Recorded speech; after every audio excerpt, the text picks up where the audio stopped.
Hi, welcome back to Warangal పిల్ల నవ్య channel. ఈ రోజు మినీ షార్ట్ మినీ గోల్ గా ఏంటంటే, మార్నింగ్ ఇవాళ మండే కాబట్టి మార్నింగ్ స్నానం చేసి ఫ్రెష్ అప్ అయ్యి మన ఆవులకి చపాతీను బెల్లం తోడు పెట్టడానికి వెళ్తున్నా. సో నేను అవి పప్పు ఉంది కదా, నైట్ నానబోసుకొని పొద్దున్న లేవగానే ఫ్రెష్ అప్ అయినాక అవి కడిగేసి కవర్ల చపాతీ ఒక ప్యాకెట్ లో వేసుకొని తీసుకెళ్తాను. సో పైన ఆడ పెట్టేసిన ఆవులకు చక్కగా తిని అప్పుడు చేతితో పెట్టలేదు, పెట్టంగా నాకు కొంచెం భయం వేసినట్టు అనిపించింది. సో పెట్టేసిన దీన్ని మొక్కున్న ఇంటికి వచ్చేసిన సోమవారం కదా ఒకటి వండాలి, ఆ టైంకి వంట కాలేదని చెప్పేసి ఫాస్ట్ గా ఇంటికి వచ్చేసి దొండకాయ కట్ చేసుకొని, సో ఇది దొండకాయ వండారు. నాకు వచ్చినట్టు నేను వండినా, నన్ను చూసి వండారు.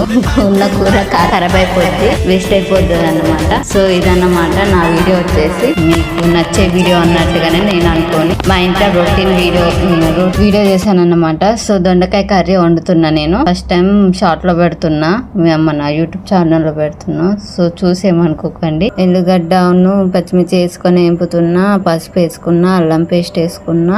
లాస్ట్ కి వచ్చేసి దొండకాయలు వేసుకొని కలుపుకున్నా, సాల్ట్ కూడా వేసిన. సాల్ట్ అంత వేసిలాను అనుకోండి, నార్మల్ గానే తింటా. సో అది అయ్యేలోపు బట్టలు మడత పెట్టాలని, బట్టలు చాలా ఉన్నాయి అని చెప్పేసి బట్టలు మడత పెట్టేసా. సో అది డ్రెస్ మీషోలో కొనుక్కున్న డ్రెస్, అది పెట్టాలని చూపెడుతున్నా. సో అది అయ్యేలోపు కొత్తిమీర కట్ చేసుకోవాలని వేసుకున్నా. ఆల్రెడీ దొండకాయ వచ్చేసి ఉడికిపోయింది, దగ్గర కొనుక్కుంటాను నేను ఎప్పుడైనా కర్రీ. సో నా దొండకాయ కర్రీ వచ్చేసి ఇది అన్నమాట నా కర్రీ. సో ఏమనుకోకండి, ఇలాంటి వీడియో పెడుతున్నాను నేను. Thank you. నా వీడియో చూసినట్టయితే లైక్ చేయండి, సబ్స్క్రైబ్ చేయండి. Thank you very much. Warangal పిల్ల నవ్య. Bye bye.